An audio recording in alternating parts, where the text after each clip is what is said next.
오늘도 말씀 나누기 전에 한번 앞뒤좌우로 보시면서 서로 인사하겠습니다. 제가 집사님 때문에 혹은 권사님, 장로님 때문에 위로를 얻습니다. 그렇게 한번 서로를 향해서 인사하면 좋겠습니다.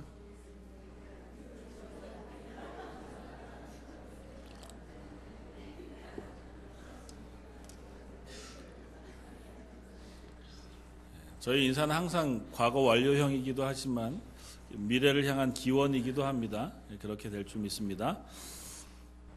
오늘 사사기 10장의 말씀을 가지고 계속해서 4월 한 달 동안 나누는 영적인 잠에서 깨어나자 하고 하는 제목의 연장선상에서 우리의 상처 혹은 우리 속에 있는 근심, 걱정 때문에 영적인 회복을 못하고 있는 우리들, 그 모습을 하나님께서 가지고 계신 그 상처와 혹은 근심을 통하여 우리가 해결하게 되어지는 시간 되어지길 바랍니다.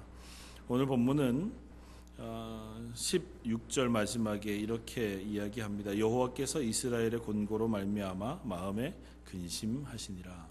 하나님이 근심하실 리도 없고 근심하시는 것이 무엇인가를 해결할 수 없어서일 리도 없을 텐데 성경은 하나님께서 근심하고 계시다고 그렇게 쓰고 있습니다.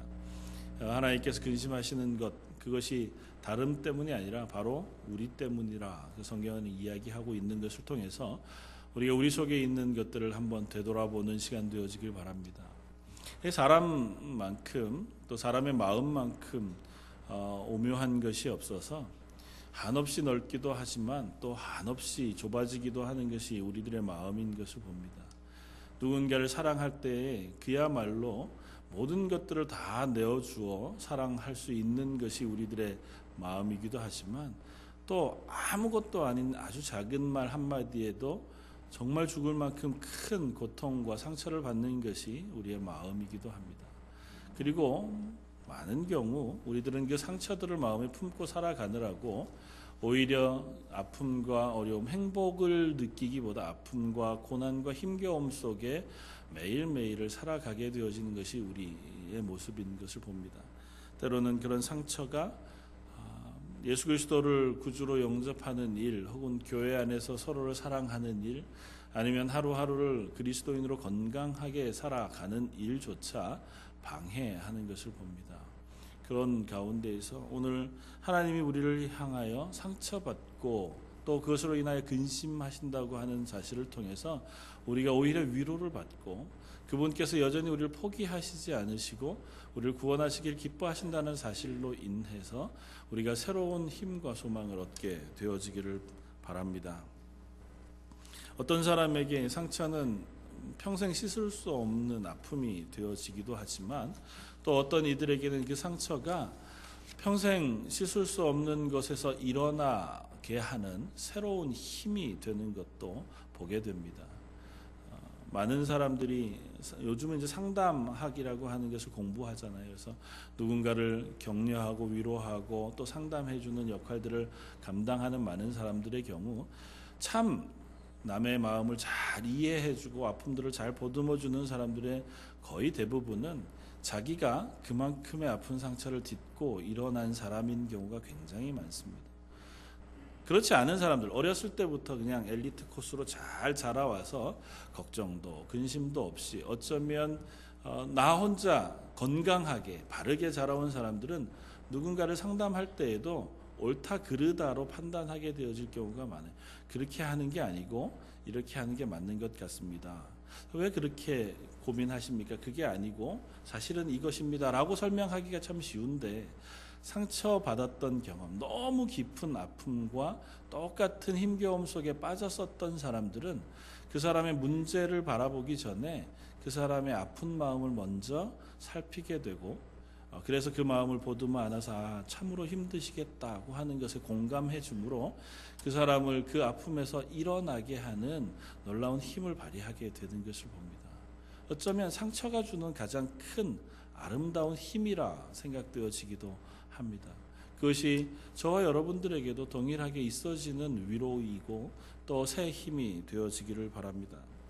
오늘 본문 사사기 10장, 11장에는 여러 사사 가운데 입다라고 하는 한 사사의 이야기를 쓰고 있습니다. 그리고 10장은 그 입다라고 하는 사사가 일어나게 되어진 배경에 대해서 쓰고 있는데, 사사기의 말씀은 어떻게 보면 참 한심할 만한 이야기들로 가득 차 있습니다.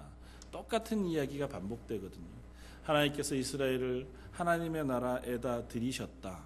그런데 이스라엘이 그 하나님의 통치를, 하나님의 보호하심을 거부하고 자기 마음대로 살다가 징계를 받아 고난을 받았다. 고난받은 이스라엘이 그 하나님 앞에 너무너무 힘들어서 부르짖고 기도했더니 하나님께서 사사를 보내셔서 그들을 도우시고 구원해 주셔서 그들을 회복시켜 주셨다. 이야기가 그것의 반복입니다. 오늘 10장에 올 때까지도 계속해서 그 이야기가 계속 똑같이 반복되어지고 있는 것을 봅니다. 오늘 본문 앞쪽에 6절, 10장 6절을 이렇게 씁니다. 이스라엘 자손이 다시 여호와의 목전에 악을 행하여 바알들과 아스다롯과 아람의 신들과 시돈의 신들과 모압의 신들과 암몬 자손의 신들과 블레셋 사람들의 신들을 섬기고 여호와를 버리고 그를 섬기지 아니하므로 여호와께서 이스라엘에게 진노하사 블레셋 사람들의 손과 암몬 자손의 손에 그들을 파심해. 지금 이스라엘이 가나안이라고 하는 지금 이스라엘이 살고 있는 이스라엘 땅, 그 땅에 거주해 들어와서 이제 살게 되었습니다. 그 땅에 들어와서 산다는 것은 요즘 우리의 표현으로 하면 천국에 들어가서 사는 것입니다. 애굽이라고 하는 그 고난받던 세상에서 하나님께서 구원해 내셔서 홍해를 통과하면서 세례를 받잖아요. 그리고 광야 40년 동안 하나님의 백성으로 훈련을 받습니다. 매일 하나님이 먹이시고 입히시는 것을 경험하고 하나님이 가라고 하면 가고 서라고 하면 서는 훈련을 40여 년 동안 받으면서 하나님 말씀에 순종하는 그리스도인이 됐어요. 하나님의 백성이 됐습니다. 그래서 이스라엘 사람들이 요단강을 건너서 가나안 땅에 들어갑니다. 저희는 요단강 건너가면 천국 가는 거잖아요. 요단강을 건너서 가나안 땅을 들어가서 그곳의 땅을 하나님께서 다 가족마다 일일이 배분해서 나누어 주셨습니다. 하나님 나라 천국에 들어가서 우리가 영원토록 살 땅을 얻는 것과 똑같이 이스라엘 백성은 각 가문마다, 각 가족마다 하나님이 통치하시는 땅 그 안에 들어갈 수 있도록, 살 수 있도록 땅을 다 일일이 선물로 주셨다고요. 그러니까 그 땅에서 산다는 건 이제 하나님이 보호하시고 통치하시고 다스리는 땅에서 사는 거예요. 하나님이 왕이 되는 나라에 사는 거니까 그 나라를 다른 말로 표현하면 하나님의 나라, 하나님의 왕국이고, 그게 성경에서 또 다른 표현으로 쓰여진 게 천국, 하늘나라잖아요. 그러니까 이스라엘 백성은 지금 천국에서 사는 겁니다.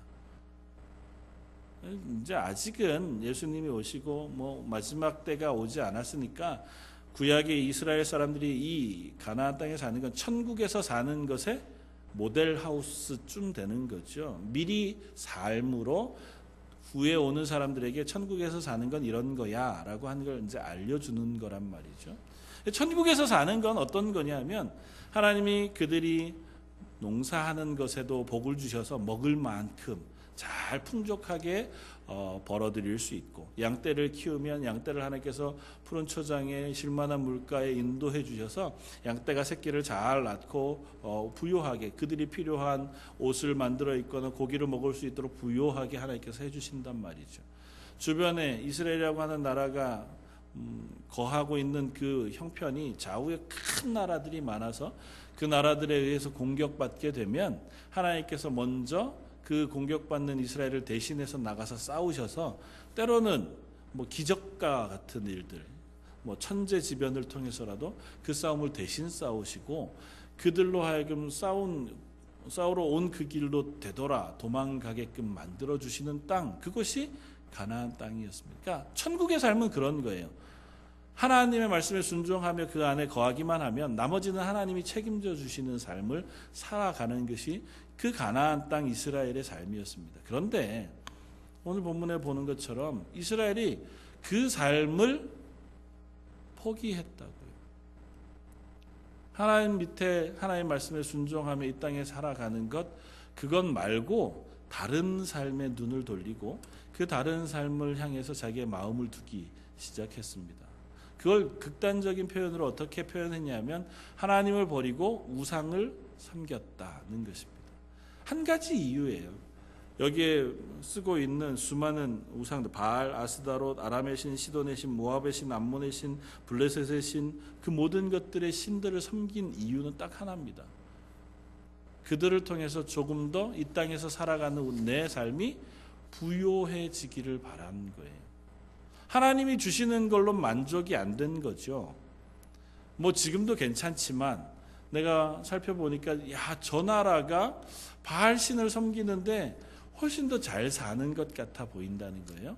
농사도 더 잘 되는 것 같고, 야, 저 나라 신전에 가보니까 신전도 으리으리하고 그 나라가 사는 모양을 보니까 와, 우리랑 사는 모양이 좀 색달라 보여요. 그래서 저 신을 섬기면 우리도 저런 삶을 살겠다 싶은 마음이 생긴 거예요. 그래서 그 신들을 가져와다가 여기에 이야기하는 이 나라 신들이 다 이스라엘의 북쪽, 남쪽, 동쪽, 저 동남쪽에 있는 나라들의 신들이에요. 그러니까 사방 모든 나라의 신들을 다 가지고 와다가 섬긴 거예요.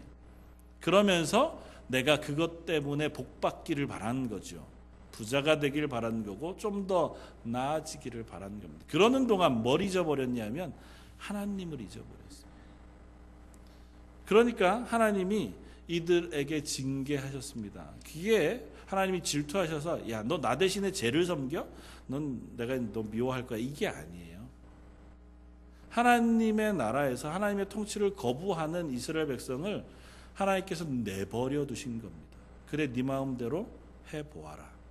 하나님이 원래는 다스리시고 보호해 주시고 비와 우로를 내리셔서 그것들을 보호해 주셔야 되잖아요.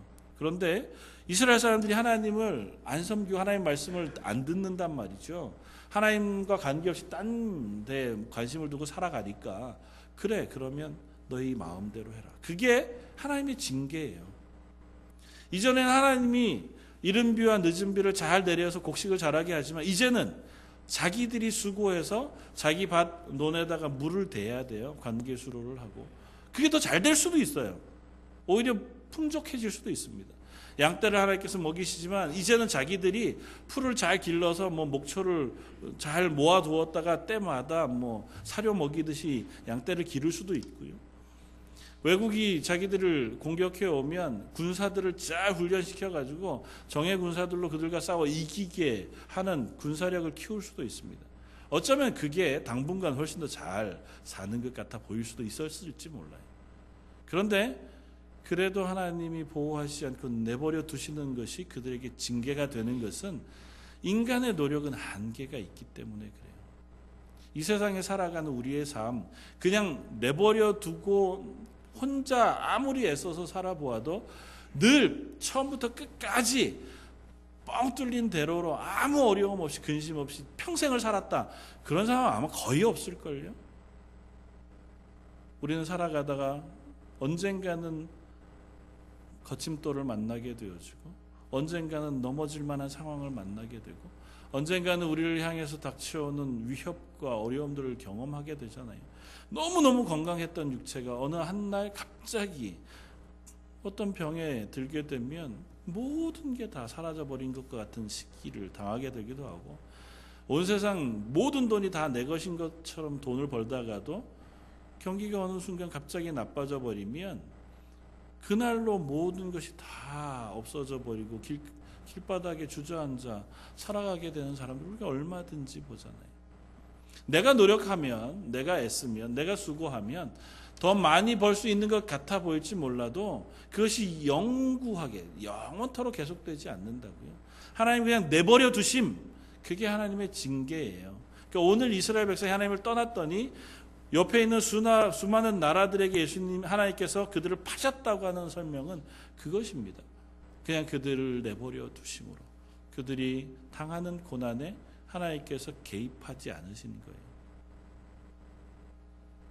그랬더니 이스라엘 백성이 처음에는 괜찮았겠죠. 우상 숭배하느라고 더 좋은 걸 얻는 것 같아 보이고 야, 하나님 앞에 제사하는 건 너무 엄숙하고 무서운데 자주 말씀드리잖아요. 우상을 숭배하는 데는 술도 막 열심히 마시고 춤도 추고 밤새 축제를 지내니까 야 이거는 즐거운 일이라는 거죠. 얼마나 좋았겠어요. 즐겁게 지내다가 보니까 그들이 이방의 포로가 되어주고 이방의 압제를 당하는 육체적인 고통을 경험하게 됐다. 그제서 어떻게 했다고요? 오늘 본문 이 10절에 이스라엘 자손이 여호와께 부르짖었다고 얘기해요.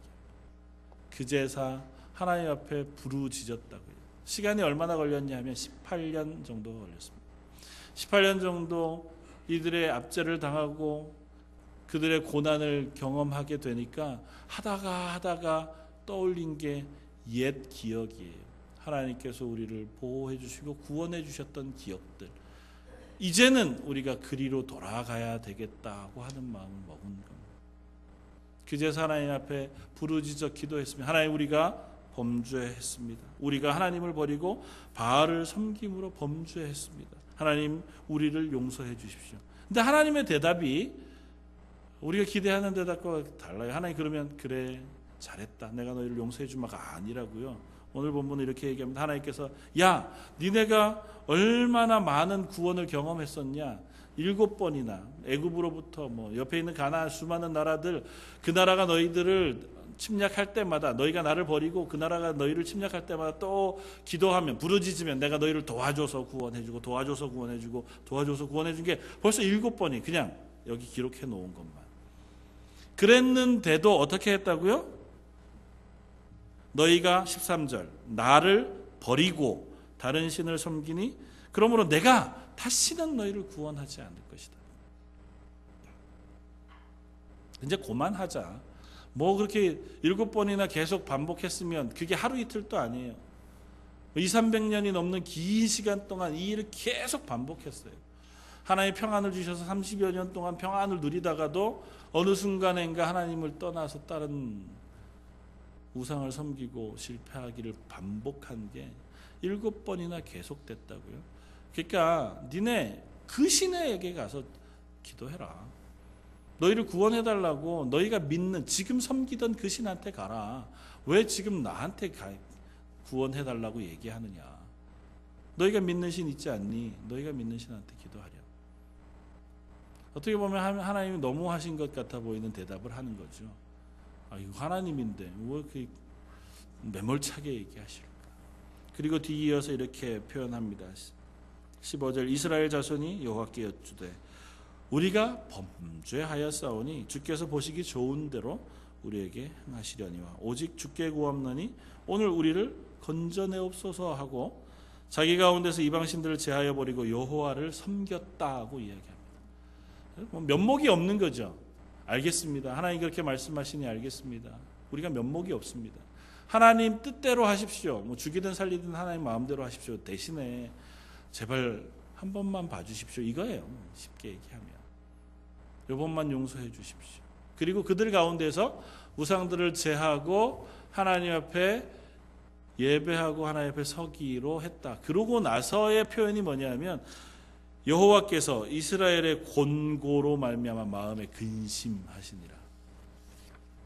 하나님께서 그렇게 이야기하시고 내가 널 안 도와줄 거야. 니들 신한테 섬겨라고 얘기하신 그 하나님이 뭐 하셨다고요? 이스라엘이 아파하고 힘겨워하고 고난당하는 것 때문에 마음에 근심하셨다고요.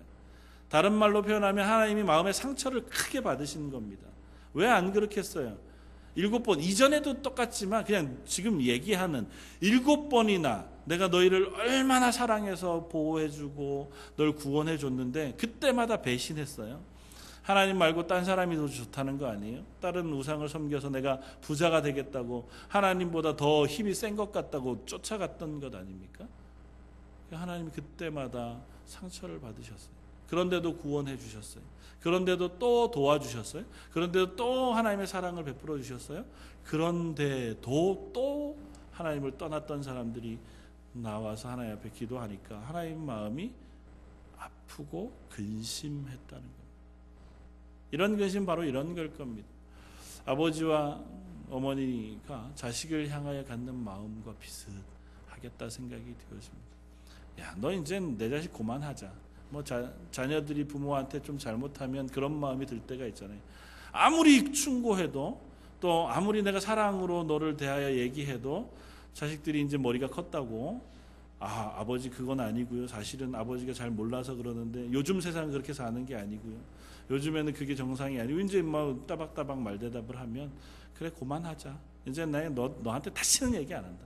네 마음대로 어디 해봐. 그러지만 뒤돌아서면 어떻게 해요? 그래도 자식 때문에 가슴이 아프잖아요.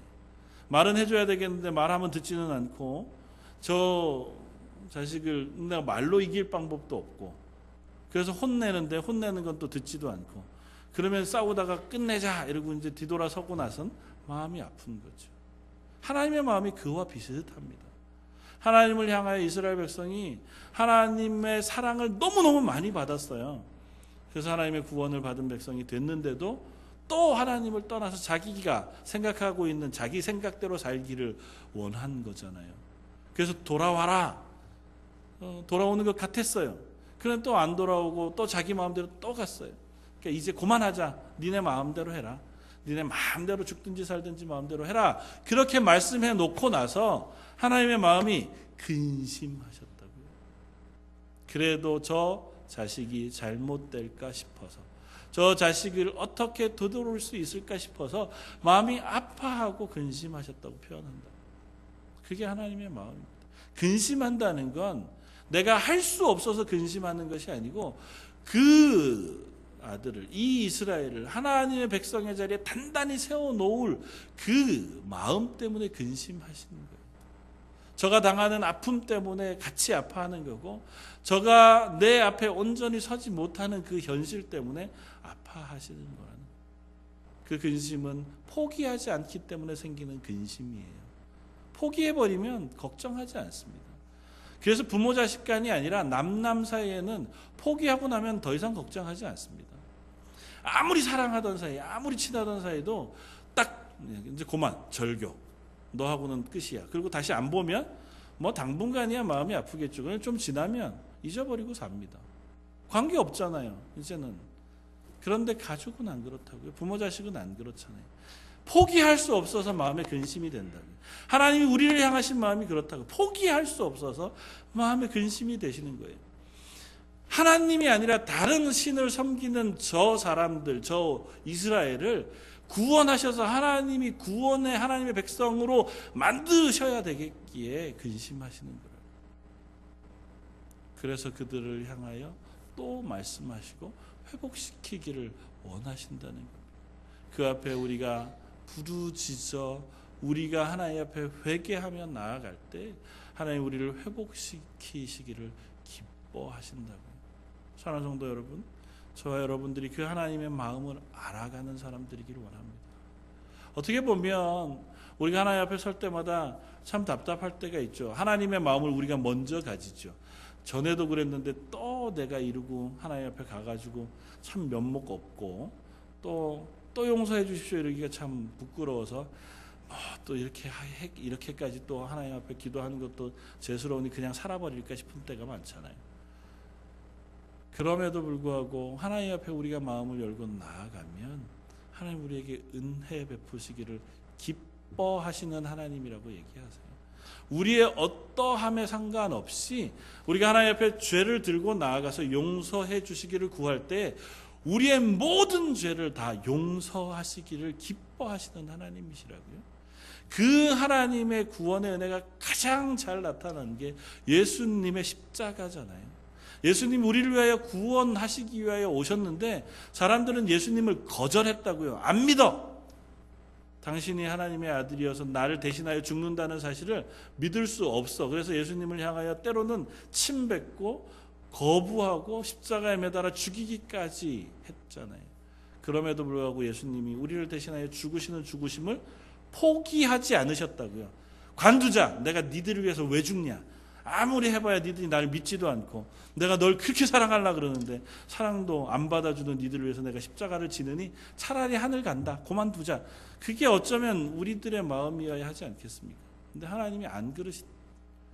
우리가 거부하는데도 우리가 미워하고 싫어하는데도 불구하고 하나님은 그 사랑을 완성하셔야 되겠다는 거잖아요. 우리를 구원해 내고야만 마셔야 되겠다는 거잖아요. 그래서 기꺼이 십자가를 지신 거고 우리를 구원하시는 거잖아요. 그 하나님이 지금 우리의 하나님이시라고요. 우리가 하나님 앞에 나서서 하나님의 도우심을 구하기만 하면 우리들에게 그래 잘 왔다. 내가 너를 구원해 주마. 내가 너를 사랑해 주마. 내 마음을 회복시켜 주마고 약속하시는 분이라고요. 저 여러분들이 혹 영적인 침체에 있습니까? 혹은 마음이 무미건조하고 무덤덤한 상태에서 하루하루를 지나갑니까? 하나님의 은혜가 잘 기억나지 않고 내 마음속에 오히려 상처나 아픔들이 더 크게 보여지고 그것 때문에 이제는 예배드리러 오는 것이 즐겁지 않거나 혹은 신앙생활하는 것이 그리 즐겁지 않으십니까? 우리를 향하여 오래 참으시는 하나님을 기억할 수 있기를 바랍니다. 이스라엘이 이토록 많이 거절했음에도 불구하고 여전히 그 이스라엘이 되돌아오기를 기다리셨던 하나님, 우리가 그토록 많이 거부하고 난 안 믿어, 나는 싫어 라고 얘기했음에도 불구하고 우리를 위하여 십자가를 지는 것을 포기하지 않으신 그 예수님, 그분을 우리가 묵상한다면 우리가 그 하나님의 도우심을 구하는 자리에 설 수 있을 것이라 믿습니다. 그리고 우리가 기도하고 하나님의 은혜를 구할 때에 하나님은 다시 우리 속에 새 소망과 새 힘을 허락해 주시리라고 믿습니다. 그 은혜가 저와 여러분들에게 있기를 바라고 그분에 대한 소망이 저와 여러분들에게 있기를 바랍니다. 그 하나님은 우리를 향하여 또 이렇게 얘기하십니다. 그것이 하나님이 우리를 향한 사랑이기도 하거니와 우리가 또 그 사랑을 배워 상처를 이겨내는 힘이 되어지기를 또한 요구하시는 것이기도 합니다. 맨 처음 말씀드렸던 것처럼 우리도 얼마나 많이 상처가 있는 삶을 살아갑니까? 그 상처 때문에 때로는 우리가 건강하게 살기도 어렵고 누군가를 사랑해내기도 어렵고 또 내 마음을 툴툴 털어내고 평안 가운데 서기도 참 어려운 사람들인 것을 고백합니다. 그러나 하나님이 나를 그렇게 사랑하셨으니 나도 그 사랑을 인해서 내 상처를 이겨낼 수 있는 사람 되기를 하나님은 원하신다고요. 그래서 하나님 참 어떻게 보면 재미있으신 분이세요. 사사기에 나오는 모든 사사들이 상처 입은 사람들이었습니다. 오늘 이렇게 구원을 기도하는 이스라엘 백성을 구원하기 위하여 사사 입다라는 사람을 하나님께서 보내세요. 입다는 성경은 이렇게 소개합니다. 기생의 아들. 서출이긴 데다가 손가락질 받는 사람의 아들이었어요. 그리고 이스라엘 사람들 자기 동네 안에 잘 섞여서 다니지도 못해서 다른 데 쫓겨나서 살았어요. 그리고 그곳에서 시정잡배들, 불황아들, 다 쫓겨난 사람들끼리 그냥 어울려 다니면서 그렇게 사는 사람이 입다라는 사람이었어요. 표현은 그렇지만 그 입다는 그래도 하나님의 부르심을 받은 사람이었습니다. 그가 늘 많은 사람들로부터 거절받고 또 그 주류 사회에 들어갈 수 없는 상처가 너무너무 많은 사람이었음에도 불구하고 하나님은 그를 들어서 지금 이 이스라엘 전체를 구원하는 사사를 맡기신다고요. 그래서 보면 이스라엘의 장로들이 이 사사 입다에게 가서 부탁합니다. 너밖에 우리를 구원해 줄 사람이 없다. 당신들 다 거절해서 쫓아내놓고 뭐 이제 와서 나한테 와서 도움을 청합니까? 그 안에도 좋은 사람이 많을 텐데. 어떻게 보면 정말 상처가 많은 거죠. 그런데도 기꺼이 입다를 쓰셔서 하나님이 이스라엘을 구원해내세요. 앞에 나오는 많은 사사들, 뒤에 나오는 사사들도 제각기 각각의 상처들이 참 많은 사람들이고 약한 사람들이었습니다. 그럼에도 불구하고 그들을 쓰셔서 하나님이 전체 이스라엘을 구원해내세요. 저와 여러분들도 마찬가지입니다. 우리가 받은 그 상처들, 그 약한 부분들, 그것들을 하나님께서 회복시키셔서 우리로 하여금 또 다른 이들의 상처를 보듬어 안고 구원하는 일에 쓰기를 원하신다고요. 입다가 뭐 그렇게 사랑스럽게 해서 자기 쫓아내고 자기는 불황아처럼 그야말로 쫓아다니며 쫓겨다니며 살아갔는데 얼마나 많이 손가락질하고 얼마나 많이 욕했을 거예요. 입다를 향해서 외치는 성경의 표현이 기생의 아들이라잖아요. 그 얘기 듣고 좋을 사람이 누가 있어요? 입다가 뭐 그렇게 아쉬운 게 지금 사는 것도 뭐 괜찮은데요. 굳이 이스라엘을 구원해 줘야 할 그 일에 힘을 보태주고 내가 가서 도와주어야 할 이유가 없다고요. 근데 하나님께서 그를 쓰시니까 이 사람이 이스라엘을 구원하는 일에 사용되어진다. 자기를 거절하고 미워했던 사람들, 자기를 싫어하고 자기에게 욕했던 사람들을 구원해 주기로 작정하고 그 일에 헌신한 사람이 되었다. 저 여러분들도 마찬가지입니다. 나에게 잘하는 사람, 나에게 칭찬하고 잘하는 사람들만 내가 잘 대해주기로 작정하면 그건 그리스도인이 어쩌면 아니어도 다 하는 일일 거예요. 예수님 말씀하신 것처럼 그건 이방인들도 다 하는 거지 않니?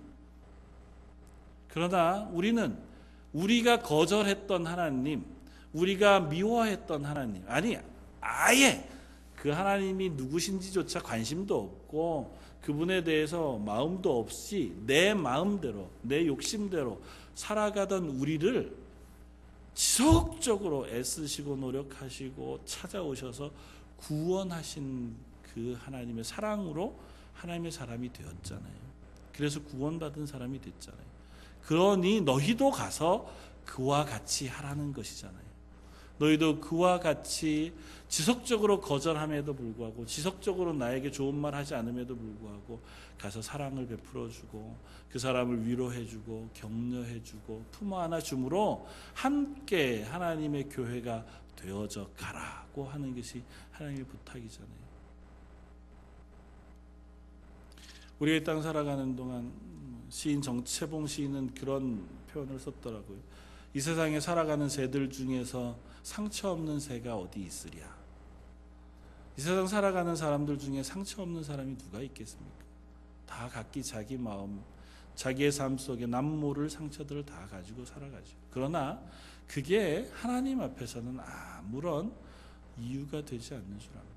그걸 위로하시기 위하여 가장 사랑하는 아들 예수 그리스도의 생명을 아끼지 않으셨던 하나님은 지금도 우리의 상처를 회복하게 하기 위하여 위로하게 하기 위하여 무엇이든 아끼지 않고 주실 준비가 되어 있다고요. 구하기만 하면, 우리가 하나님 앞에 기도하기만 하면, 하나님의 도우심을 구하기만 하면 저 여러분들의 약한 부분, 상처 입은 부분들을 언제라도 사랑으로 은혜로 채우시기를 원하시는 하나님이신 줄 믿습니다. 먼저 저와 여러분들에게 그 위로가 풍성하게 임하길 바랍니다. 그리고 그것으로 인하여 용기 있는 하나님의 사람이 되어졌을 때에, 아니 그렇게 되어지길 사모하는 마음으로 내 주변에 또 다른 이들에게 여전히 사랑으로 다가갈 수 있는 저 여러분, 저희 런던 제일장로교회가 되기를 주님의 이름으로 부탁을 드립니다. 한번 같이 기도하겠습니다. 우리가 말씀을 생각하면서 한번 기도하면 좋겠습니다. 하나님, 저희에게 하나님의 은혜를 기억하고 나의 상처를 회복시키시기를 기뻐하시는 하나님을 사모하게 해주시기 바랍니다. 기도할 때마다 하나님 내게 위로를 주시고 새 힘을 주시고 용기를 주시고 구원의 은혜를 베풀어 주셔서 나 때문에 근심하시는 하나님으로 인하여 내가 새 힘을 얻는 하루하루가 되게 되고 그로 인하여 하나님의 사람으로 살아가는 하루하루가 되게 해주시오. 우리의 한 목소리를 같이 한번 기도하고 제가 기도하겠습니다. 사랑과 은혜가 풍성하신 하나님, 저희들이 하나님 앞에서 때로는 연약한 사람인 것을 고백합니다. 이 세상 가운데 하나님의 사랑으로 부르심을 받았지만 하나님의 구원의 은혜 가운데 담대하게 살아가기보다 자주 사람들 때문에 상처 입고 또 상황 때문에 아파하며 여러 가지 문제로 인하여 힘겨워하는 연약한 사람들인 것을 고백합니다. 그러나 우리가 연약해하고 아파하고 실패할 때에 우리를 인하여 또 함께 아파하시고 함께 상처 입으시는 하나님의 마음을 저희가 듣습니다. 그 하나님을 의지함으로 그 자리에서 우리가 일어서게 해주시기를 바랍니다. 우리가 기도할 때마다 우리를 위로하시기를 기뻐하시는 하나님, 우리가 하나님 앞에 나아설 때마다 우리의 마음을 보듬어 안으시고 우리를 구원의 기쁨의 자리로 세우시기를 원하시는 하나님, 그 하나님을 향해 우리가 마음을 열고 나아가는 하나님의 사람들 되게 하여 주옵소서. 그래야 새 힘과 새 용기를 얻어서 이 세상에 또 다른 이들에게도 사랑을 나누어주고 그들을 향하여 따뜻한 마음으로 다가갈 수 있는 저희 런던 제일장로의 모든 성도들 되게 하여 주옵소서. 혹 이 자리에 마음에 상처가 있거나 이 자리에 마음에 확신이 없거나 이 자리에 하나님의 은혜가 없는 이들이 있다면 하나님 그들에게 먼저 찾아가 주시고 위로해 주시고 은혜의 풍성한 것으로 넉넉히 임재하여 주시옵소서. 그 하나님의 은혜를 구하며 하나님의 도우심을 구합니다. 사랑과 은혜가 풍성하신 하나님, 여전히 우리를 인하여 마음에 근심하시고 우리를 구원하시기 위하여 또 우리를 하나님의 힘 있는 자녀의 자리에 놓으시기 위하여 수고하시며 사랑하시기를 기뻐하시는 하나님, 저희가 하나님 앞에 나왔습니다. 아직 잘 모르지만 하나님의 은혜를 구합니다. 저희에게 은혜를 부어 주옵소서. 저희의 마음속에는 가시와 상처와 또 패배감, 연약한 것들은 하나님께서 다 가지고 가주시고 새 힘과 새 소망, 하나님 주시는 구원의 은혜, 기쁨과 감격이 넘치는 오늘 하루가 되게 하여 주옵소서. 오늘 말씀 예수님 이름으로 기도드립니다. 아멘.